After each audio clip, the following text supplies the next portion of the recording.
अस्सलाम वालेकुम नाज़रीन, आप मेरा यूट्यूब चैनल देख रहे हैं। सोहराब बरकत आपसे मुखातिब है। बहुत अफसोस है मुझे दुख है कि मैं एक बहुत बड़ी शर्त हारा हूँ और 2000 केस के हवाले से ही हारा हूँ, अपने कुछ करीबी दोस्तों से हारा हूँ और मुझे उस चीज़ का बड़ा दुख है।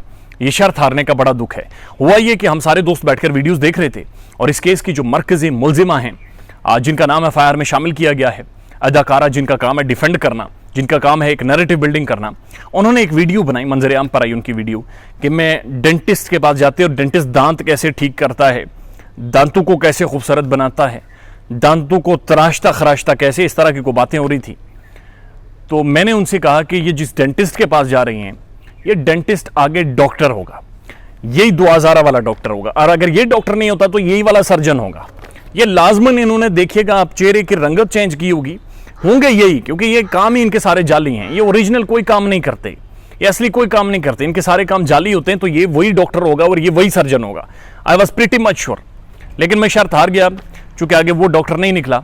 लेकिन बहरहाल एक डाउट था कि शायद ये वही वाला, जो जितना ये डिफेंड करती हैं, आई वॉज श्योर कि शायद इन्होंने वो क्लिनिक भी बनाकर दे दिया हो, पैसे शैसे भी बड़े बनाए कि ये क्लिनिक भी बनाकर दे दिया और वही डॉक्टर। अब संजीदा बात की तरफ आते हैं, जो कि बड़ी सीरियस बात है। पहली चीज़ बड़ी क्लियर है कि 2000 गुज़श्ता दिनों जो एक लाइव सेशन में शामिल हुई, एक लाइव महफिल में शामिल हुई, जो महफिल रात की तारीकी में लगाई जाती है, रात के जब अंधेरे पड़ते हैं, अंधेरा पड़ना ज़्यादा शुरू हो जाता है, ये कहीं गाड़ियाँ लेकर बिलों से निकलते हैं और एक महफिल लगा देते हैं और चीखते हैं, दूसरों की किरदार कशी करते हैं, दूसरों की बेटियों पर बातें करते हैं। हुआ यह कि जब इन्होंने महफिल लगाई, 2000 उसमें पेश थी, डॉक्टर ने सेल्फी वाला मुंह बनाकर उसमें शिरकत की और मैं बड़े गौर से उन्हें देखता रहा। लेकिन उसमें जो 2000 थी, उनको देखकर कलेजा फट रहा था।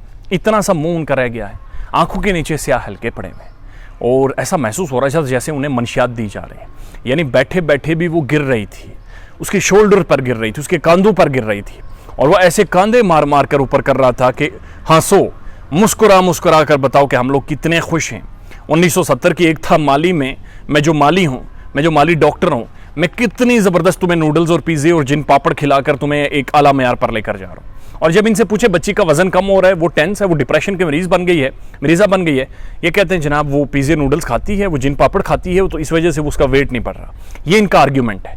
उसके बाद इकरारुल हसन की ये वार्निंग और वो मैसेज जब देखते हैं, दैट्स टेरिबल एंड ऑब्नॉक्शियस, कि वो ये कह रहे हैं बुनियादी तौर पर कि खुदा न खास्ता उनकी मालूमात के मुताबिक, उन्होंने जो रिसर्च की है, जो इन्वेस्टिगेटिव साफत की है इस सारे मामले के ऊपर, कि किसी भी वक्त 2000 को जानी नुकसान पहुंचाया जा सकता है। और इसमें माजी में ऐसे प्रेसिडेंट मौजूद है। और जानी नुकसान इसलिए पहुंचाया जा सकता है क्योंकि मेहदी काज़मी पीछे हट नहीं रहा, ये मिडिल क्लास सो नहीं रही। लोग यूट्यूब पर आज भी वीडियोज़ देख रहे हैं कि इसको इतना अरसा गुजर गया है, केस इतना लंबा करवा लिया, लटका लिया, सब कुछ कर लिया, 3 माह तो भगाए रखा, और ये लोग छोड़ नहीं रहे, लोग वीडियोज़ देख रहे हैं, अभी तक लोगों को सब कुछ फॉलो कर रहे हैं उसी तरह से। तो ये गैंग कई सारा बेनकाब ना हो जाए, लिहाजा एक काम करते हैं कि इन्हें को जाने नुकसान खुदा न खास्ता पहुंचा देते हैं। इट्स हाई टाइम कि एक ऐसे वक्त में जब आज उसकी ज़मानत भी 12 बजे तक मनसूख हो गई और टीमें रवाना हो गई हैं, इन सब को फौरी तौर पर गिरफ्तार करे और रियासत अब कोई अपना किरदार अदा करे और उस बच्ची को बाजियाब करवाए, कम अज़ कम अपनी कस्टडी में ले। इकरार कौन बात कर रहा है? ये इकरारुल हसन बात कर रहा है, जो पाकिस्तानी सहाफ़त का सूरज है, जो एक इन्वेस्टिगेटिव जर्नलिज्म में बैनुल-अक़वामी तौर पर रिकग्नाइज होता है, जिसकी ह्यूमन राइट्स और मुख्तलिफ ऑर्गेनाइजेशंस तारीफ़ें करती हैं, जिसे असनाद उन्होंने जारी की हुई हैं। ही इज़ एन अथॉरिटी, जो कि इन्वेस्टिगेटिव जर्नलिज्म में उसका कोई सानी नहीं है। जब वो ऐसी बात कर रहा है तो फौरी तौर पर इस पर काम होना चाहिए और उसे बाजियाब करवाएं इससे पहले कि टू लेट हो जाए। और अगर टू लेट हुआ तो ये लोग फिर भी चुप नहीं बैठेंगे, मेहदी काज़मी फिर भी चुप नहीं बैठेगा। ये बात आप याद रखिएगा। ख्याल रखें अपना। अल्लाह हाफ़िज़।